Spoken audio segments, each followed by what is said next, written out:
Welcome to The Author Next Door, where hosts Angela Haas and Cassie Newell chat about the wild world of writing and publishing. Join them for weekly episodes and special monthly guests. Pull up a chair. The conversation starts now. Welcome to episode 26. I'm Cassie Newell, and I'm here with my co-host, Angela Haas. And this month, we're talking about hot topics. This episode, we're talking with international best-selling author, Ava Miles. Welcome, Ava. Welcome to The Author Next Door. Yeah.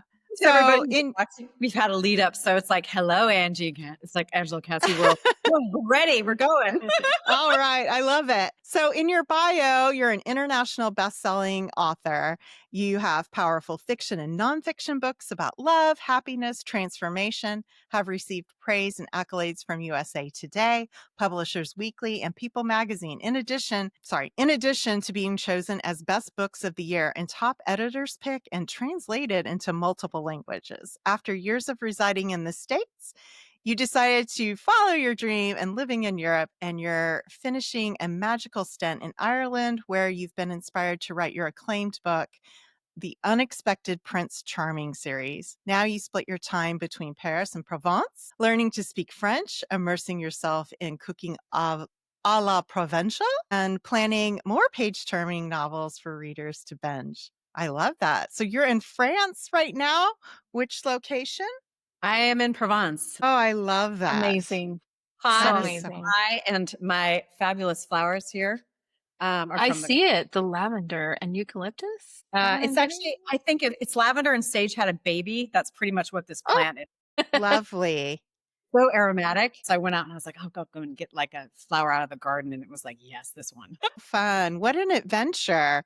I love that. So are you going to hop around Europe all over or stay primarily in France between Paris and Provence? So far, it looks like we're going to be in France longer. So that's really happy. So I've got my special papers that allow me to do that as a stay. Renowned author, which is really exciting. France is one of the few countries that actually has particular visas for people who are artists and that type of thing, authors, etc. And so they celebrate art, of course. I mean, there's no place better, I think, that celebrates art in the world.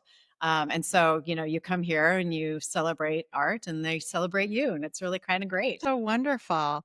But we're going to talk about hockey romance. I know. Because you have a book that's coming out, right? Yeah. All about hockey. Yesterday, The Hockey Experiment. It came out yesterday. Yeah. Congrats. Hockey book. Oh, my goodness. Wow. So what led you to hockey? Let's just start off there before we get right into it. You have a very interesting resume. Yeah, very, very all over. So I'm curious, what got you into hockey? Right. Well, 60 books later, I'm always looking for a story that's different. That's like, I wrote things that I felt like I couldn't read when I was a reader, And so I thought it'd be fun to do something really different with hockey. And I'd been wanting to do researchers. And so this was my kind of like ode to the culture anthropology life that I didn't pursue. I remember almost switching and going and doing a PhD in culture anthropology. I actually dedicated the book to this particular professor because she's one of those teachers that makes you want to go and like take that path. Oh, I love that. I was on the international conflict resolution and negotiation path at the time. And I just thought, oh my God, that'd be the craziest thing. Like, if I just switched and decided to do this. But I was like, oh, wouldn't it be fun to do these researchers who study this team? And what's awesome about it, and you especially, Cassie, as a hockey fan, you will find it very amusing to know that there have been lots written about how hockey players are modern cavemen, because of course that's the study. Dr. Valentina Hargrove is hired by her dad, who's the owner of a new hockey team, and he wants to motivate the team with this kind of crazy motivational sort of strategy, which is, are hockey players modern caveman? Because they not only hunted in packs, they took down woolly mammoths, but they survived the Ice Age. And if you can survive the Ice Age, you can win the Stanley Cup. I mean, let's be serious. Right. Of course. Well, right? So, except of course, being a romance, she doesn't expect being an Oxford PhD to find this incredible red hot attraction to the captain of the hockey team. He doesn't expect it because she's in disguise. She looks like this, nerdy trainer. She's like, it's totally nerdy meets jock. And she finds I out love the it. latest human experiment is falling in love. Oh And my so gosh. it's a good My time with heart. That's great. So yeah, That's so so it's not great. like the other hockey books because I've read some of those and it's like they could have been a plumber. It's like it's Right. basically they get together, they have a really good time together. He's like really hot, Yeah. like he's really competitive. He's the alpha dog or whatever. But I that's not the book that I wrote. I mean, this guy is like a family guy. I picked the nicest guy in hockey. I'm going to ask you, Cassie, who is the nicest guy in the NHL? Who do you think? Hedman. Victor Hedman on the Bolts on Team Lightning, Okay. Tampa Bay Lightning. And I say that is because I've seen him with his child and just how it's crazy because he's huge, a mammoth defenseman, has won all these awards. I mean, intimidating as all get out of. When he's off the ice and he's talking, he's so soft spoken. He's the kindest. Oh yeah, Gentle I could giant, easily. right? Gentle giant. Yeah, there's so many though. I picked Sidney Crosby. Oh, Crosby.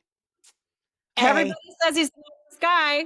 Smart. He is the most respected, so talented, but I'm always against his team. So that's a problem. He's from Pittsburgh, right? Is he in the same league? Yeah. No, he's wonderful. He's so talented. Yeah. And smart and kind and nice and private. And I was like, this is my inspiration right here. So yeah, All right. So Sidney Crosby was your inspiration. I love this. I have a family for the focused hockey hero. girls out there I and have a boys. family focused hero, because I dated dogs. Like, sorry, screw that. Like, I'm not writing them as a hero. Right. Yeah. I'm not going to page time. Like, are you kidding me?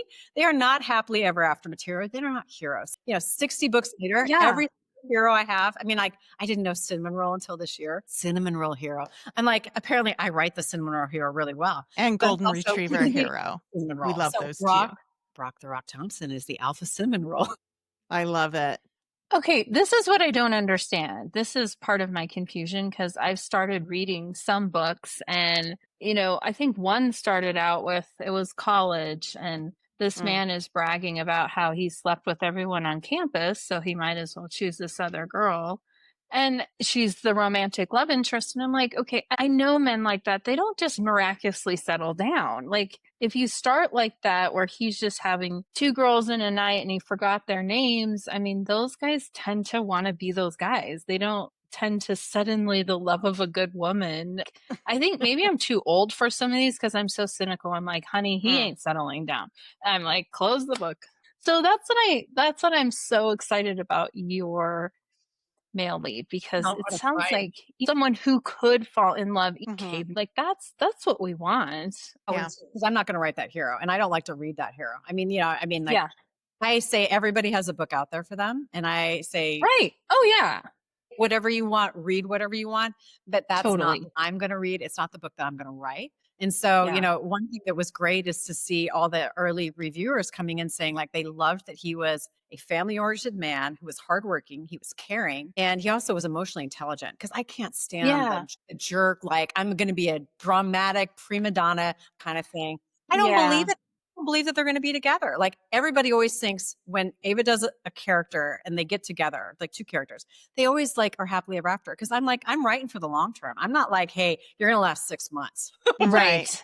It's like, it's got to be a deep connection. And that's the thing that I love is that, she had been Dr. Valentina Hargrove. She had been a junior Olympian figure skater. And before she kind of like left it because she was, burnt out, she didn't want to keep competing. And she found this other niche in cultural anthropology. And so she understands him as a competitor. She understands what it takes. That's perfect. And she respects him. And he actually understands that she respects him because he had this ex-wife who didn't like that he was like that brute sort of bloodlust that like you see on the hockey. She didn't like that. She didn't like him getting hurt as much as he got. And Valentina's like, he's a competitor. She knows how it is. Because there's a great scene in there where, Cassie, I'll do this for you. The Oilers, long time ago when they were having during the Wayne Gretzky period, they had the skids. That's what I call it in the book because that's what I felt like is when you're going through the season and then suddenly it goes. Yep. And so that's when this particular caveman motivational strategy is brought up. And so they Interesting. bring out the bag skate because that's what happened during that Wayne Gretzky 86, 87. Yeah. And they brought the bag skate out. That coach whipped their butts. I mean, Gretzky puked, okay? Like, Whoa. puked, all right? Puked Yeah. his guts out. And they won 2 freaking like championships after Yeah. that. So I have that in the book. And like, he's thinking, how am I going to explain this to the woman in my life that she's just witnessed this really horrendous thing? And she gets it. She's like upset because she loves him, of course, but she gets it. And there's this great respect that I thought would be nice because they both are fish out of water, but at the same time, over time, as things unveil, they understand each other in a really deep way that I think leads to a lasting relationship. I love Hello. Sign me up for this.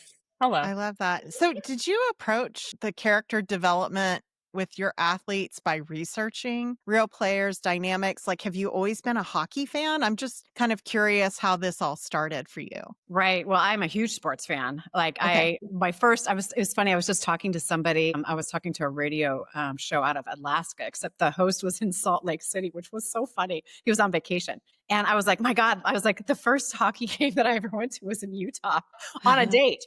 And so I laughed. I'm like, well, talk about full circle, right? Yeah. And so it was so funny, but I love good competition. Yeah. And I think one of the things that personally I think is fascinating about hockey is also how incredibly respected, revered, obsessive the fans are about a sport that is literally almost as violent as boxing. And sometimes that's interesting to me as a person, because I'm a huge football fan. I've written 2 football romances. And so part of me is also like, I wanted to explore this too, because it's like interesting. It's like hockey stuff is fabulous. I mean, I say this book is like Miracle, or sorry, the movie. Oh gosh. Meets The yeah. movies. Yeah. Weird Science. Did you ever see the movie Weird Science? Yes. Yes. Okay. Oh my gosh. Of course. Fun. Yeah. So I was like, I if I love could it. say that this was like this movie, I was like, it'd be like this.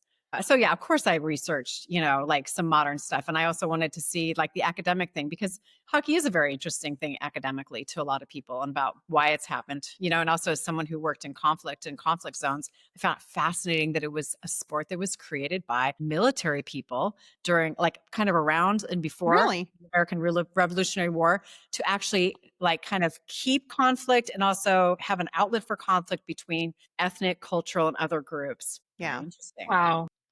Very, very interesting to me. So, I totally nerded out about the research. Also, can I just say one thing that I love about this book? The funniest book research of all time.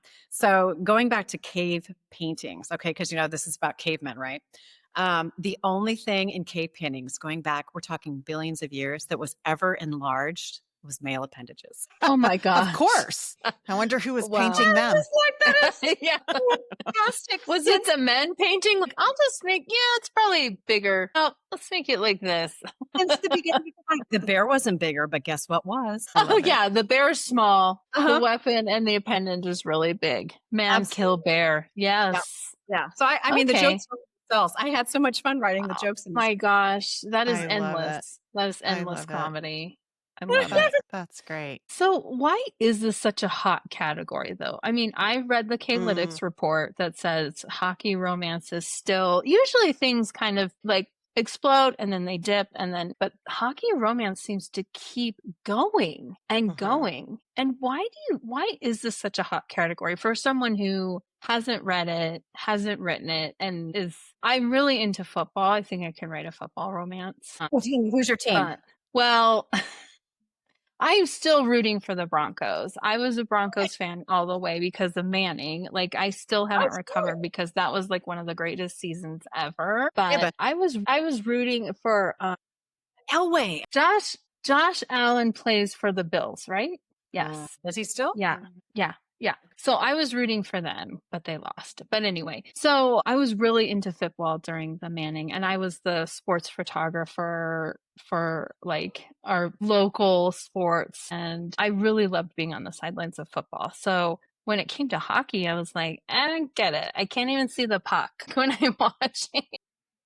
Yeah. But it is so hot. People devour it. But from your perspective, why do you think it's just unstoppable as far as sports romance or just romance in general? I honestly, I'm like kind of the person who wants to say, is it just having its day? Because I remember when Susan Elizabeth Phillips started the football romance, basically she started sports romance, right? And we went through football and then we had baseball. And like it seemed like JC Burton. I remember when her books came out and some of the best covers that you saw on like sports romance, like since I think the beginning. So I kind of wonder if this is just hockey's finally having its due. Now, as someone who used to be in conflict negotiation, who also pays attention to the world, who's a life coach and like keeps like antennas about stuff like that. I also wonder if we're not as women, especially because women are mostly the users and like the readers of hockey romance.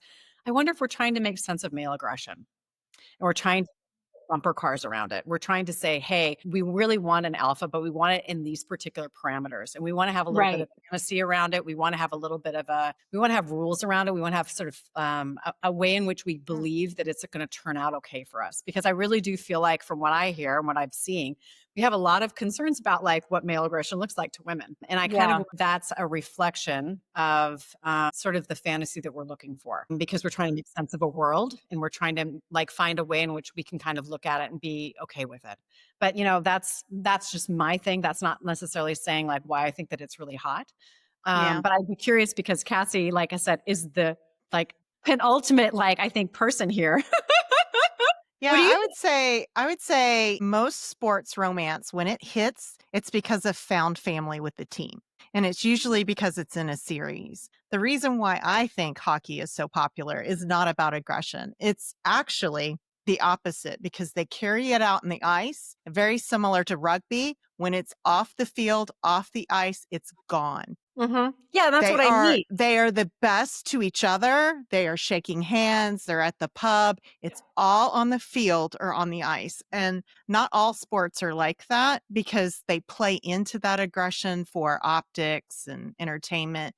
Hockey is really quite respectful. So I find it a little different. So I look at as the respectfulness, the tradition. The other piece to that is being a sports lover for the longest time. I used to love baseball. And then when they got into negotiations of salaries over 2 decades ago, I was done with it. I was like, you are the most multi-million player and you're crying like a baby. Give me a break. Do you know what the rest of the world does to support to get your ticket? I'm over you. Hockey's a little different. It's just now getting to that tier. These guys are hustling. They are getting some paydays today, but it hasn't always been like that. So to me, if I put a sports person up against each other in a professional line, I have more respect for the hockey player 24/7. They are not in the news like football players are that I think are overhyped. I'm over it. When I get excited about football, it's college ball because they're still hustling and not all the time because, well, and yet you still could get into paid those now. discussions. That's So I think hockey for me, it was just this realization of these really hunky guys that quite honestly are such great athletes. They're bigger guys. They have these talents, but they don't act like that off the ice. I mean, not typically. Just like you asked me who was the gentlest giant, and I like there's so many, right? And they do have egos to a certain extent, but it's just not the same when you compare it to football, soccer. Like I've just seen it differently. I don't know. I just love it. And I love that found family element of the team because you are a unit. I think you have to be that to win. I mean, I really do believe that. It doesn't matter what sport you're in. But I'm also going to say I lived in But town. I love that for series, right? So like Megan Quinn's Vancouver one, like you read the first one or the second one, you are following that entire team. Sure. Yeah. I love it. Yeah. And I won't say what town I lived in, but I'm going to say I lived in a town. And I lived in a town that was very well known for hockey. Had a very, very good team, very highly professional team or whatever. And I remember a friend taking me to the place where the hockey guys were. And I looked at the corner of that room and I said, I don't ever want to come here again because those guys are dogs and I don't want to be around them. I knew they were bad boys. And I said, I'm not coming back to this bar. She went specifically to meet them. And I said, I don't have anything to do with that. So that was not in terms of real life for me, that was not a real life fantasy. Yeah. So you didn't want to be a hockey bunny? Boy, I think maybe the fantasy side, because that's what romance is, right? Yeah. Is having some sort of alpha male on the ice, but then, your teddy bear off the ice, but still in sort of wrapped in the alpha male package, maybe? Maybe something like that? I don't Well, know. I don't know. I mean, for me, I worked, like I said, in war zones. I worked with a lot of soldiers. I worked with a lot of peacekeepers. I worked with a lot of, special forces guys. I worked with alpha dogs, okay, who I think Yeah. more alpha dog, to be fair, than professional athletes. And I think the one thing about professional athletes, and I think also the one thing about soldiers, is that we really want to believe that they give their all to their profession. They'll give their all to us. Yeah. Right. Give their all That's to not the always home. the case. They'll give Yeah. their to the marriage. And often that isn't necessarily the case. You're right. So I think, it's that commitment. You're right. It is the brotherhood, but it is that determination. It is the discipline. It is the drive that we see that we Yeah. respect and we admire in that. And I think that there is a fantasy about that being able to translate to happily ever after in romance, for sure. Yeah. Yeah. Yeah. All good stuff. It's just I love dissecting just the different cultures and just, when my newest romance is set on a Colorado dude ranch it's a safe haven for vets transitioning back into. I have And I that. did a lot of research on that kind of alpha dog, but then trying to make it still part of the fantasy. I think, that's what it is. That's trying to Yes. translate that. I Yeah. think it depends. I mean, I think it's wonderful when you get messages from readers, right? We get Mhm. this feedback. And I wrote a book called The Promise of Rainbows about a vet who had turned as a country singer. And he had PTSD and he never thought that he was going to be able to have happily ever after. He never thought he was going to be able to get over the nightmares, get over the dreams. Some of it was people that I personally knew. Some of it was also the fact that I had PTSD. But I wrote that. Mm. And when I finished that book, I had all these mothers of vets. I had all these wives and daughters of vets writing me and saying that they finally understood this man that they had in their life No. for what he really had gone through and also what he was experiencing. And I remember thinking it was one of the best things. I had this woman who told me she was from a small town in Oklahoma. She said that there was this vet who came in. He was the most ornery man she'd ever met. And, small town, you always come across the ornery man, right? And Oh, you yeah. never get away from him. And so she said after reading my book, she was determined to smile and treat him well and to get him to say something nice to her. But she was going to be nice. And she told me it took 6 weeks for her to change her behavior with him, to them to have a good relationship. And I remember thinking that what an incredible gift that had been, that she heard Yeah. and saw that man in a different way because of my book. And I was so grateful for that. So grateful for that. That's so amazing. I love it. The good moments as a writer, right? Yeah, that's what feeds us for sure. How did you tackle the technical details of hockey and with the emotional arc of the romance? How did you intersect that in your particular book? Well, I mean, I am known. I'm a queen of book research. I've moved to countries to actually like set series. Wow. Sure. So I love it. I put in 1,200 hours on a book. That's not uncommon for me. I love it. So I was really looking for both the observational culture anthropology sort of moments. Like one of my favorite scenes in there is when they finally go and watch the tape sticking ritual that the hockey players do. Because it was so funny to me. I didn't know this. I don't know if you know this. What is the end of the hockey stick called, Cassie? Oh, I don't know. You don't know this? No. Okay. I just call it a stick, so I don't know. It's called the shaft. Oh. So here are my two researchers, right, who are studying rituals and superstition, which the taping the stick is both. And they're like, they tape their shaft. It was so great. I mean, like, right to self, right? And so my hero, Mr. Icy and Too Intense, Brock Thompson, he was a huge fan of Wayne Gretzky, who did not tape his stick. And so, of course, one of the researchers just like, it's like he knows that he doesn't need any enhancements. My goodness, so much innuendo. I love it. That's good banter, right? I mean, to me, it's like, if you're going to go for it, it's like, this is a PG-13 Katharine Hepburn screwball comedy from like the 30s and 40s. I love it. Like what I love. Yeah. Awesome. I love it. But yeah. So do you have to have real authentic game stuff going on? I mean, do readers of hockey romance, do they want stuff about the game? Because I had this conversation with a man who wrote a hockey romance, and his thing was just, it should be 100% authentic with the game, 1,000%.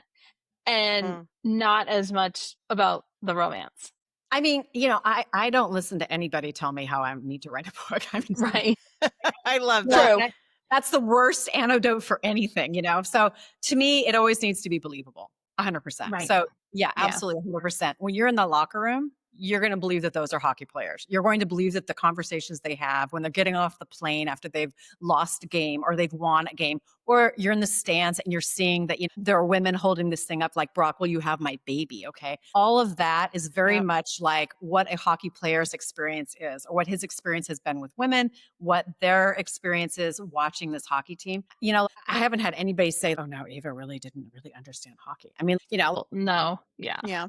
but, so having like with the trainings, talking about, for example, small little details, like, for example, when they go on break, okay, after if they make the championship, great, if they make the Stanley Cup, but not every team does, they take their skates off for about 6 weeks. And that's a weird time for them. And I loved that because I was like, of course it would be. They walk around for a while without being on skates, and they need to. It's part of the training. And so, like, to me, I'm always looking for gems that give that extra little input, right? So that you can say, oh yeah, exactly. Absolutely. 100%. I don't ever feel like I need to write it's just not who I am. Every book that I have from the beginning, my first book was about a war correspondent who was burned out coming back from Afghanistan. That was Nora Roberts' land. Okay. Yeah. He writes about a war correspondent with that kind of accuracy, So I just write Sounds like my kind of book. and I write the best, like that one that's going to make me the happiest. And thank God it, makes readers around the world pretty happy. So Yeah. Good. Our podcast is really for authors who find themselves in this, I published a book, now what kind of feeling, where they're in this awkward sophomore year of they're not starting at zero, but they're not, pros, and they're still learning along the way. What have you learned along the way that if you could go back in time and knock on your door as you're writing that first book and say, okay, by the way, here's what I've learned, and don't forget to do this as you go forward. So what would you tell your past self who's just starting out? I would probably tell my past self not to look at bad reviews. That's what I do, and it psychs me out every time. I would say, don't give your power away. Don't give your power away. Okay. Because you don't know if that person is being triggered by something in your book. My best friend, like I said, international bestselling author Kate Perry. I mean, she like 6 million plus books, and she was like Apple's like up there with James Patterson and Wow. before she had a horrible 7-year divorce in which he got half her books, by the way. Please get prenups if you're an author, or get postnups, because you need the person that you're married to respect your art. Oh she my never gosh. expected it. He was wealthy and he like gutted her, and family law really sucks. Sorry. Copyright will not protect you. But anyway, long story short, she was telling me about this one person who had written 26 reasons that you shouldn't read her book. The star review. And she said she probably spent more time writing the review than she actually read the book. But she said the fact that it made her so angry, whoever this person was, she said, obviously it was like, she hated the sister. She hated this. It was like, do you hate your sister? Do you hate this about your life? And she had, she's a Kung Fu master. She has very good boundaries. She has no issues with, like, I wouldn't say shame. She's never like dealt with the whole, like, am I good enough? Do I need to worry about that stuff? Things that I've had as a journey, being raised kind of the way I was, and also kind of the, experiences that I had when I was younger. And she thought it was absolutely hilarious. And I just thought, I remember this one woman from the UK when I first published, I don't remember what book it was. It was one of my first couple. And she called my book porn. And I was devastated. Okay. Oh. Dated. And I remember telling my neighbor, was one of my best friends. She died when she was 39 from breast cancer, but she was one of my huge advocates when I was first starting out. And I told her this, and she was like, we're coming over to your house tonight for a barbecue. She's like, she was bringing her husband. We're going to get my other neighbor. And she's like, we're going to read this. She's like, I'm going to have the men tell you this is bullshit. Oops, sorry. Can I say that? Yeah. Yes. That's right. And so, like, I have my two dear best friend guys, right? And they're reading aloud from my book, and they're like laughing because they're like, if this is porn, they're like, this is like the G version. And they were themselves laughing, okay, which completely helped me. But I was so offended, and I was so angry that anybody would think that I had ever written anything like that. Because to me, that was the greatest insults that you could give me. Nothing against people who like do porn. That's their choice. That was not what I was intending. And the fact that she that and she stuck that in a review. It was like, it Yeah. bothered me for a long time. And now I look at that and I think, why did I let her bother me? Because whatever Right. she's reading, obviously she wasn't reading anything anywhere near my book. I mean, my book, I usually get like 1.5 to 2 stars, spicy peppers, right? I mean, like, I am not a five spicy pepper kind of person. Right. The fact that Yeah. I let her upset me that much, I would say, don't do that. Don't look at that. Yeah, that's You great know, I mean, it's one advice. thing to have craft issues, which you can improve upon. You know, okay, so Hmm. your few slips here. That's something your editor does. Like, that Right. is your Right. friend. Your copy editor tells you, hey, your timeline's off. Okay. But at the end of the day, you write a great book, you don't listen to that stuff. And so, Right. I still struggle with that a little bit because, it's like, okay, I want to make sure everybody has a good experience reading my book. The truth is, you can't control that. How people come, are they going to have a bad day? Are they going to be in a bad Yeah. marriage? Are they looking for something?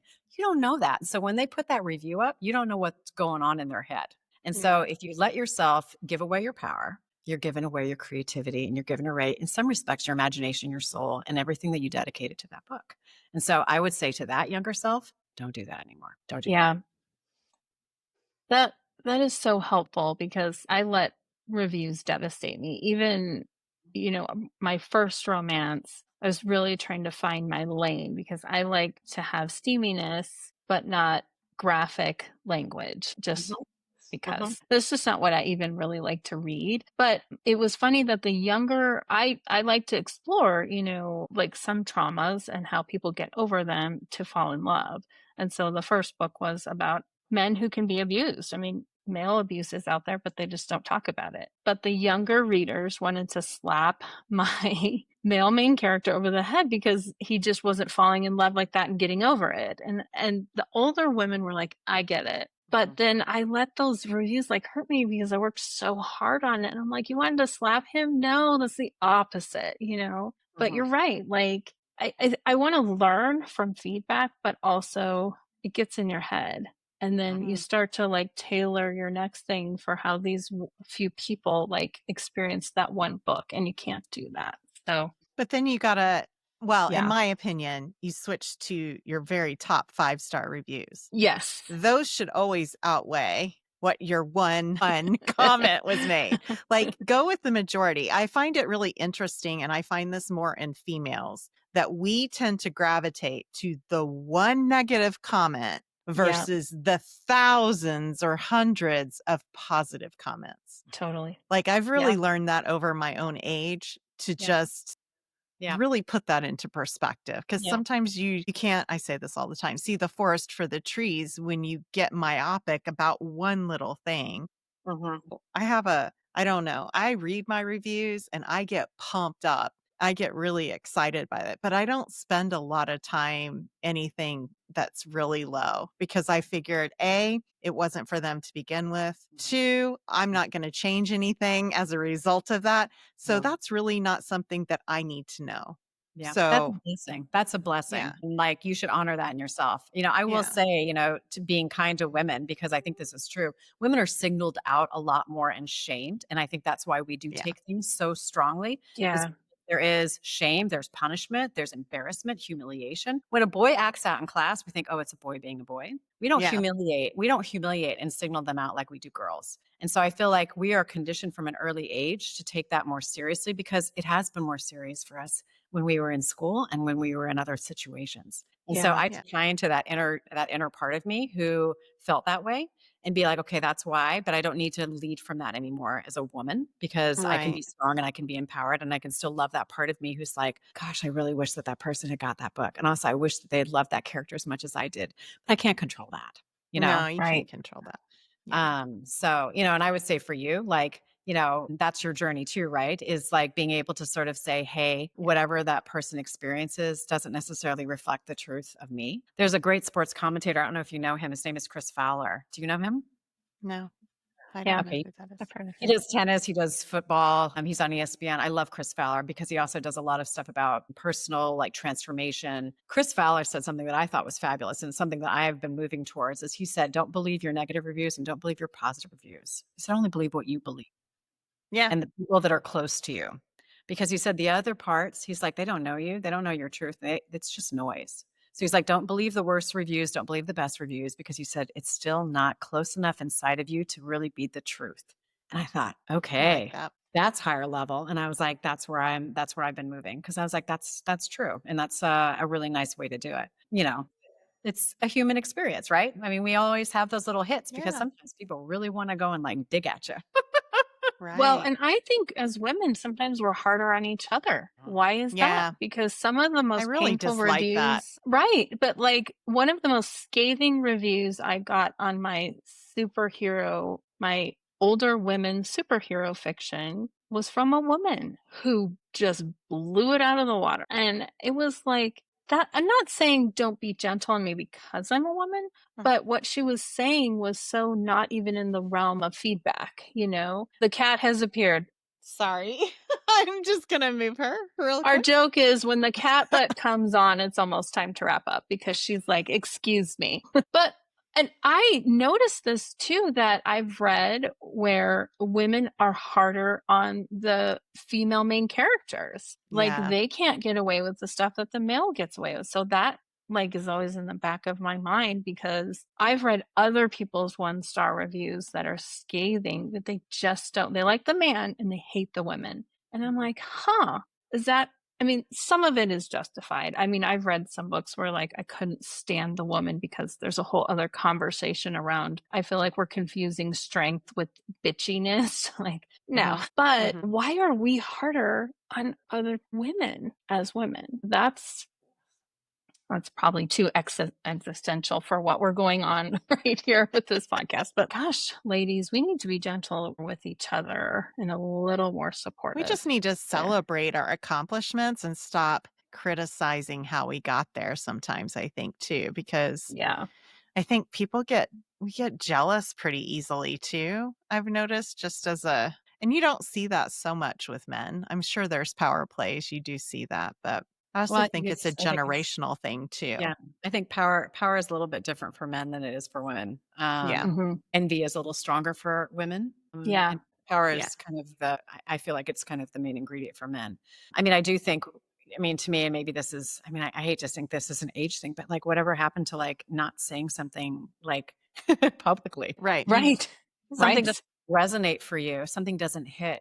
Like, keep to yourself. Like, why do you have to? Right. We don't need to know that you had a Diet Coke today. Like people just want to talk all the time and post it in these grand forums. And I find it a little ridiculous. I'm all for expressing anger. I mean, I've written a self-help book about it, but it's like express your anger in a constructive, healthy way with people, not publicly, not blaming other people, not going and like trying to crucify or take somebody else down. It's like, to that, it's like, be kind, like say less. There's no need for you to have to do that. And so, like, I don't like people kind of want to express. I think people really are in a place where there's a lot of blame in the world and people really want they want to swing their bats. And that's just too bad because I think there's a lot of things that if we focused on feeling good and feeling like we could support each other, we would do so much more. That's how I live. I love that. I love also that this hockey book is really about the human condition, right? Yes.